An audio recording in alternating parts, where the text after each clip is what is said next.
culture can just mean how you identify in general in different ways. So, for example, the interior designer for Vizcaya, he was actually openly gay. We talked about how Eustace Edgecombe was of Bahamian descent.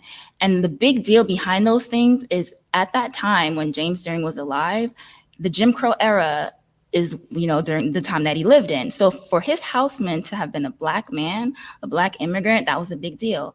And then during that time as well, people didn't openly identify as gay. And for his interior designer to identify in that way, another big deal. And so for someone that embodies both, I want to know, for you, how do you reflect on that in terms of what it means and how far we've come as maybe a community, as a people? Do you reflect on things like that? I do. I look at how far we've come, and I also look at how far we still have to go.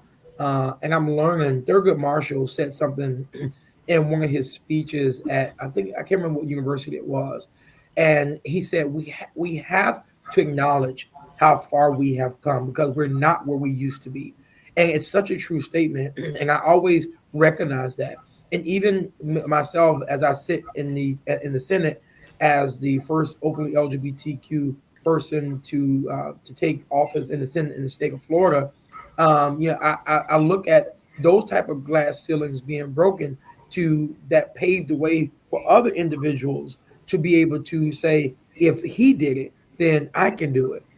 Or I mean, but we still have work to do. We still have people that's out there who are who discriminate based off someone's sexual orientation, which has nothing to do with someone's leadership.